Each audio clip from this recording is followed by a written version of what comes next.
Hola chicos. Como les dije, la lección de hoy va a estar, es virtual, entonces voy a repasar la información con ustedes, como lo hago normalmente cuando estoy en clase. Al escuchar la información, ustedes deben de ir llenando las notas 1.3 de eventos número 6 y número 7. Si no han conseguido estas de el maestro suplente, el substitute, eso es lo que van a ocupar para la primera parte. Entonces vamos a cubrir eventos 6 y 7. Las notas son 1.3. Al final ustedes van a completar el exit ticket 1.3 que va con estos, con la información. Vamos a empezar haciendo un repaso rapidito de lo que repasamos la última clase, eventos 4 y 5, y luego empezamos con los nuevos. Entonces, la última clase hablamos sobre la DEA, the DEA, Drug Enforcement Administration, que fue la agencia antidroga que Nixon creó como parte de las tres cosas que hizo para reducir o combatir las drogas cuando declaró la guerra. Entonces, la última clase aprendimos un poquito más sobre esta agencia y sobre lo que ellos hacen. Recuerden que el objetivo de la DEA es reducir la producción, la distribución y el consumo de droga.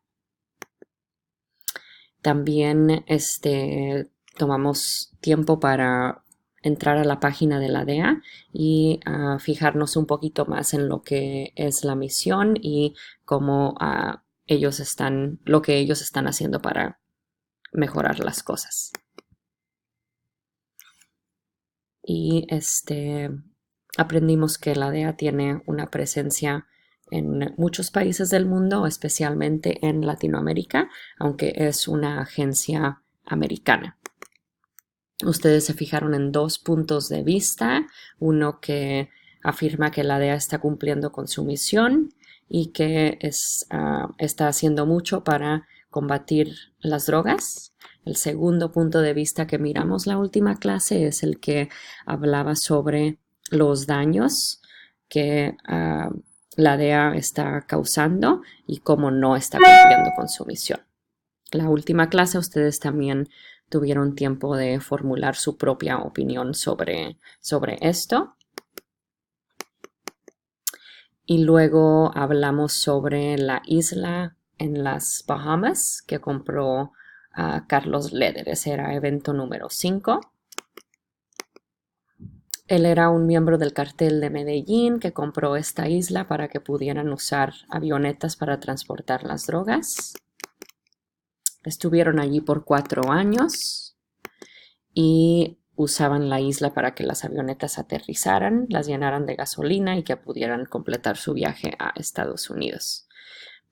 Y esto cambió el modo de transportar las drogas porque ahora podían llevar una cantidad mucho más grande y podían transportar droga mucho más rápidamente. Eso es repaso de la última clase. Ahora vamos a entrar a los eventos 6 y 7 usando las notas 1.3. Entonces, evento número 6, estamos ya en el año 1980 y lo que voy a mencionar en estos siguientes slides se refiere a cosas que ocurrieron en esa década, so the 80s, los años 80 en Miami, Florida. Miami, Florida durante este tiempo se convirtió en la capital de drogas del mundo. En los años 80, Miami era considerada la ciudad más peligrosa del mundo. La Florida está aquí, Miami está en el puntito de la Florida y recuerden que en este caso las drogas que estaban saliendo de Colombia llegaban a las Bahamas para rellenarlas de las avionetas de gasolina y luego de allí a la Florida porque era el punto más cerca a Estados Unidos. Entonces por eso usaban esta ruta. Aquí va el primer punto de sus notas y recuerden que en sus notas al ir escribiendo no solo están rellenando los espacios en blanco, también van agregando sus propias preguntas que tengan sobre esto, resúmenes y ejemplos o cosas que yo voy elaborando cuando voy dándoles la información. Entonces el primer punto dice, se estima que 70% de la marihuana y la cocaína que estaban entrando a Estados Unidos en los años 70 y en los años 80 estaba entrando por la costa de la Florida. Y de nuevo eso es porque Miami es el punto más cerca en Estados Unidos de Colombia.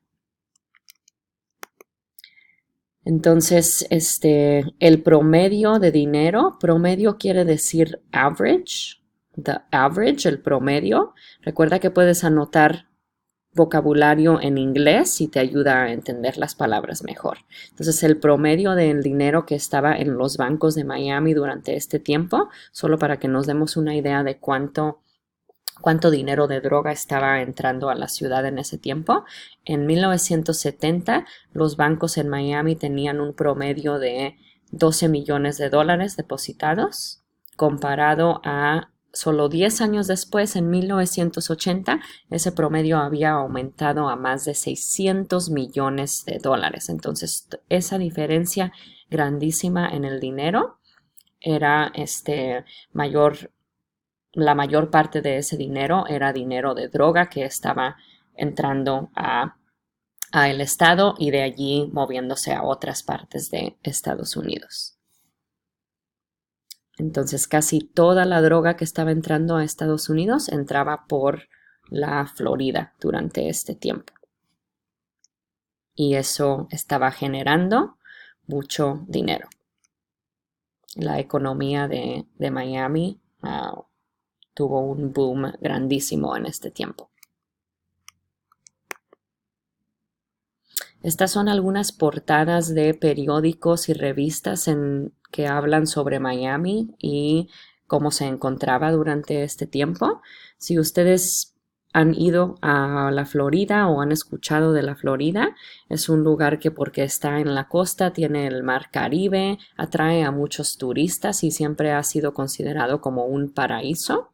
Pero durante este tiempo, por toda la actividad del narcotráfico, la violencia empezó a aumentar y Miami tenía una imagen y una reputación muy mala. So, aquí tenemos algunos ejemplos de lo que se estaba publicando sobre la ciudad en este tiempo. Dice, "Can Miami save itself? A city beset by drugs and violence." Y la revista The Time, que publicó una portada preguntando, "Is Paradise Lost?" ¿Se ha perdido el paraíso de Miami? Entonces, todas las drogas que estaban entrando, todas esas ganancias empezaron a causar competition entre los carteles diferentes. Las ganancias son profits, el dinero que se saca, causaron que los carteles comenzaran a competir y a pelear. En este tiempo ya había más de un grupo organizado, más de un cartel compitiendo con el otro. Entonces, estaban empezando a pelear uno con el otro por controlar el territorio para que pudieran tener más acceso que los otros grupos. Entonces, en este tiempo había muchísima violencia en Miami. Como les dije, era considerada la ciudad más peligrosa del mundo durante este tiempo. Y el 11 de julio de 1979 ocurrió un evento que fue más o menos como el turning point o un punto muy importante en lo que ocurrió después. Entonces, el 11 de julio hubo un tiroteo, a shooting, en un centro comercial entre dos carteles rivales. Un centro comercial es un mall, entonces en un lugar público. Esto ocurrió en pleno día y llamó la atención del gobierno. El tiroteo ocurrió en pleno día cuando la gente andaba de compras, haciendo sus mandados y fue un evento que alteró, asustó a muchísima gente y fue, decimos en español, la gota que derramó el vaso o the straw that broke the camel's back en inglés, como la última cosita que causó que la gente dijera, basta ya y tenemos que hacer algo. Entonces, después de este tiroteo que ocurrió durante el día en un centro comercial, hubo víctimas, personas inocentes, obviamente los que estaban peleando de un cartel con el otro, estaban peleando para matar a los otros narcotraficantes, pero hubo víctimas y personas inocentes que también murieron durante este tiempo. Entonces, después de que esto ocurriera, los ciudadanos de Miami, the citizens, las personas que vivían ahí, exigieron acción y protección del gobierno para que el gobierno hiciera algo porque la violencia había aumentado bastante.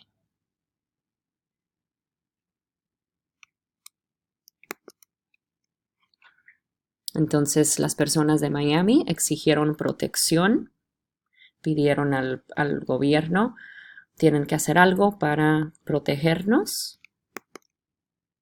Y aquí lo que pasó fue que el gobierno tomó acción y luego los carteles y los narcotraficantes también tuvieron que tomar acción para responder a lo que el gobierno había hecho. Entonces, para aumentar la seguridad en Miami y reducir la violencia, el gobierno mandó a diferentes grupos al estado. Primero mandaron a más agentes de la DEA, de DEA. Mandaron a grupos del FBI para que investigaran qué estaba ocurriendo.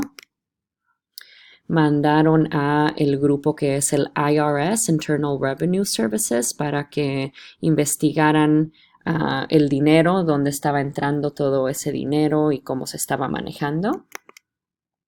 También mandaron a las Fuerzas Armadas, the military, the army, y a la Marina, the Marines, para que vigilaran las costas y las fronteras de la costa. Okay, so con todos estos grupos ahora presentes en la Florida, se pueden imaginar que los carteles también tuvieron que cambiar de plan, porque ahora si pasaban por Miami para llegar a Estados Unidos, no iba a ser tan fácil con la presencia de todos estos grupos ahí. Entonces, los carteles también tuvieron que cambiar de plan o de estrategia y esto causó que los narcotraficantes y los carteles buscaran una ruta alternativa o una ruta diferente para llegar a Estados Unidos. Simplemente buscaron un lugar diferente. Ahora, en vez de entrar por la Florida, buscaron un lugar diferente para llegar a Estados Unidos. Y el lugar que escogieron fue el país de México. En los años 80 la ruta cambió y en vez de ir de Colombia a Miami y directamente a Estados Unidos, empezaron a ir de Colombia a México y de México a Estados Unidos aprovechando la frontera de allí, o de Colombia por los países de Centroamérica, Honduras, Guatemala, El Salvador, de allí a México y de México para Estados Unidos.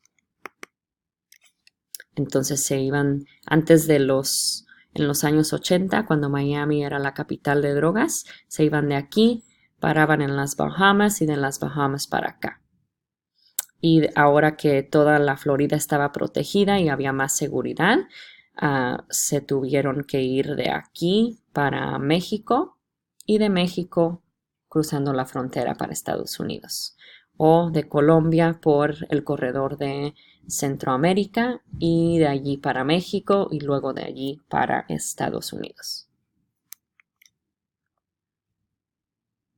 Entonces, tomen unos minutos para regresar a sus notas. Hemos terminado el evento 6. Agrega tus resúmenes, tus preguntas y elabora los espacios alrededor.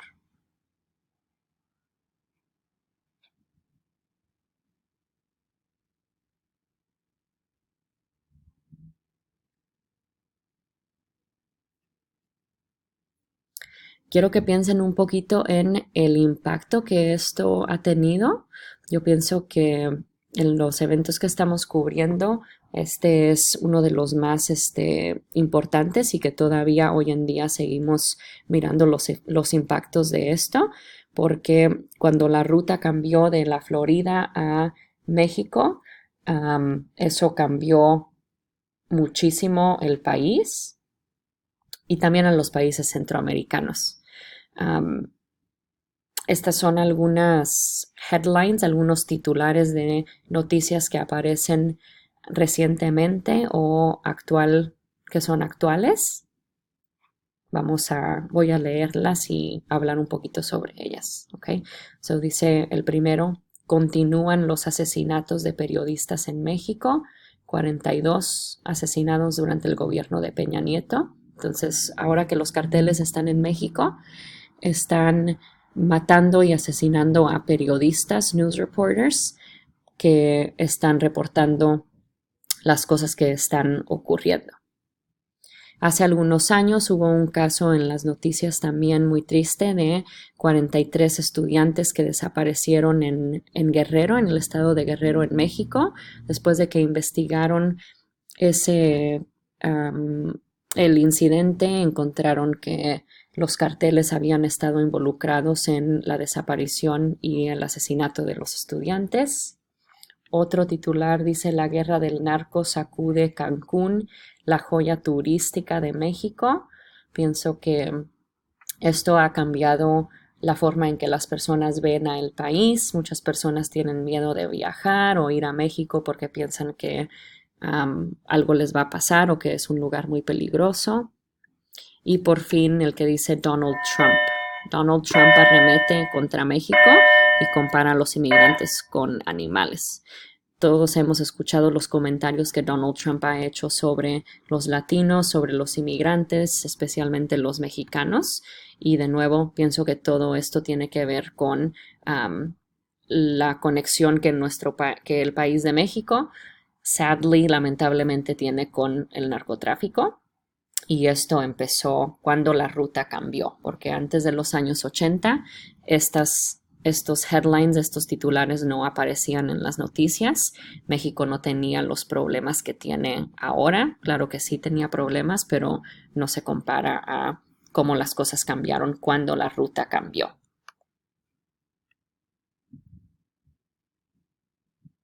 Entonces, pausen aquí para terminar sus notas y en la segunda parte van a tener evento número 7.